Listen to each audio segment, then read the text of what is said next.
അസ്സലാമു അലൈക്കും. എൻ്റെ പുതിയ വീഡിയോയിലേക്ക് എല്ലാ കൂട്ടുകാർക്കും സ്വാഗതം. ഇന്ന് നമുക്ക് നേന്ത്രപ്പഴം കൊണ്ട് നമുക്കൊരു റെസിപ്പി ഉണ്ടാക്കിയാലോ.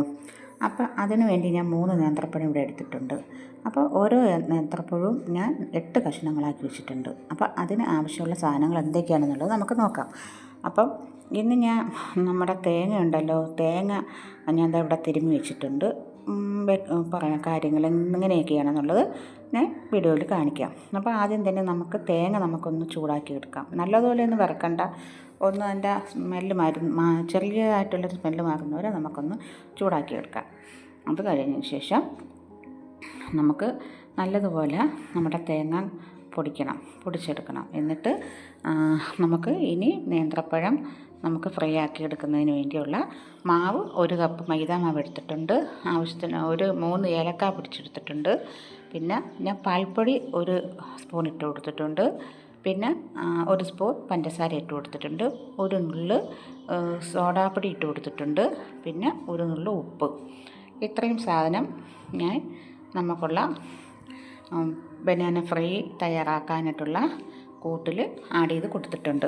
അപ്പോൾ നമുക്കിനി ആവശ്യത്തിനുള്ള വെള്ളവും കൂടെ നമുക്ക് ഒരുപാട് വെള്ളം ആവരുത്, ആവശ്യത്തിനുള്ള വെള്ളവും കൂടെ നമുക്ക് അതിലോട്ട് ആഡ് ചെയ്ത് കൊടുക്കാം. കൊടുത്തതിന് ശേഷം നമുക്ക് ബാറ്ററിയൊന്ന് തയ്യാറാക്കിയെടുക്കാം. അപ്പോൾ എൻ്റെ വീഡിയോ ആദ്യമായിട്ടാണ് കാണുന്നവരുണ്ടെങ്കിൽ ലൈക്കും കമൻറ്റും സബ്സ്ക്രൈബും ഒന്നും ചെയ്യാൻ മറക്കണ്ട. നിങ്ങളുടെ സപ്പോർട്ട് ആവശ്യമാണ്.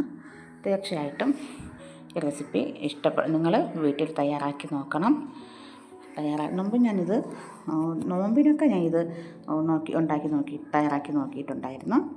അതുകൊണ്ടാണ് ഇത് പിന്നെ നിങ്ങളുടെ മുന്നിൽ ഇത് കൊണ്ടുവന്നിട്ടുള്ളത്. അപ്പം ഞാൻ തേങ്ങ ചൂടാക്കി തണുപ്പിച്ചെടുത്തിട്ട് അതൊന്ന് മിക്സിയുടെ ജാറിലിട്ട് പൊടിച്ചെടുത്തിട്ടുണ്ട്.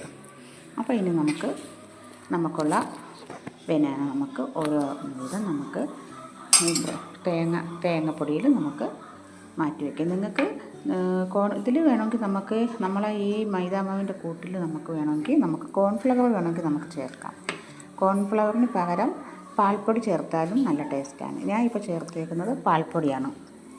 കോൺഫ്ലവർ ഇല്ലെങ്കിൽ പാൽപ്പൊടി ചേർക്കാം, പാൽപ്പൊടി ഇല്ലെങ്കിൽ കോൺഫ്ലവർ ചേർക്കാം. ഇത് 2 വേണമെങ്കിലും നിങ്ങൾക്ക് തയ്യാറാക്കി ചെയ്യാമെന്നുള്ളതാണ്. ഉള്ളത് ഏതാണോ അത് വെച്ച് നമുക്ക് തയ്യാറാക്കി എടുക്കുന്നത്. അപ്പോൾ ഞാൻ എല്ലാം ഇവിടെ തേങ്ങ പൊടിച്ചതിൽ എല്ലാം ഞാൻ ആഡ് ചെയ്ത് വെച്ചിട്ടുണ്ട്. അപ്പം നമുക്കുള്ള എണ്ണ നല്ലതുപോലെ ചൂടാക്കി എടുത്തിട്ടുണ്ട്. ഞാൻ സൺഫ്ലവറാണ് ഉപയോഗിക്കുന്നത്. അപ്പോൾ നമുക്ക് ഓരോന്ന് വീതം നമ്മളെ എണ്ണയിലോട്ട് നമുക്ക് ആഡ് ചെയ്ത് കൊടുത്തതിന് ശേഷം അത് ചെറിയ ഫ്ലെയിമിൽ മാത്രമേ, ഇത് തേങ്ങ ആയാലും ബ്രെഡ് പൊടി ആയാലും ചെറിയ ഫ്ലെയിമിൽ മാത്രമേ ഇങ്ങനെയുള്ള പഴംപൊരിയൊക്കെ നമുക്ക് ചെറിയ ഫ്ലെയിമിലിട്ടേ നമ്മൾ തയ്യാറാക്കാവൂ. ഇല്ലെങ്കിൽ പെട്ടെന്ന് കരിയാൻ സാധ്യതയുണ്ട്. അപ്പോൾ ഇത് ഞാൻ ബ്രെഡും പൊടിച്ചിട്ടും ചെയ്യുന്നുണ്ട്. 2 ഇതിലും കൂടെയാണ് ഞാൻ ചെയ്യുന്നത്. അപ്പോൾ ഇത് ബ്രെഡ് പൊടിയിലാണ്. അപ്പോൾ ബ്രെഡ് പൊടിയിലും കൂടെ നമുക്ക് ബാറ്ററി വേറെ അതിനായിട്ട് തയ്യാറാക്കണ്ട. ആ ബാറ്ററി തന്നെയാണ് നമ്മൾ ബ്രെഡ് പൊടിയും കൂടെ കൊണ്ട് നമുക്ക് തയ്യാറാക്കാം. അപ്പോൾ നമുക്കുള്ള റെസിപ്പി അടിപൊളി ടേസ്റ്റാണ്. ഒന്നും പറയാനില്ല, അടിപൊളി ടേസ്റ്റാണ്. അപ്പോൾ നിങ്ങളിത് വീട്ടിൽ തയ്യാറാക്കി നോക്കണം. അപ്പോൾ 4 മണിക്ക് വിരുന്നുകാരൊക്കെ വന്നാൽ നമുക്ക് പെട്ടെന്ന് ഇതൊക്കെ വൈകുന്നേരത്തെയോ അല്ലെങ്കിൽ രാത്രിയൊക്കെ ആരെങ്കിലും വീടുകളിൽ വന്നാൽ നമുക്ക് വിരുന്നുകാർക്ക് പെട്ടെന്ന് നമുക്ക് തയ്യാറാക്കി കൊടുക്കാവുന്ന റെസിപ്പികളാണിത്. അതുപോലെ തന്നെ നോമ്പിന് പെട്ടെന്ന് തയ്യാറാക്കാം. നമ്മളെവിടെയെങ്കിലും പോയിട്ട് വന്നാൽ തന്നെ പെട്ടെന്ന് നമുക്കിതുപോലെ തയ്യാറാക്കി എടുക്കാവുന്നതാണ്. അപ്പോൾ ഗൈസ്, ബനാന ഫ്രൈ തേങ്ങാപ്പൊടിയിലും ബ്രെഡ് പൊടിയിലും തയ്യാറാക്കിയിട്ടുണ്ട്.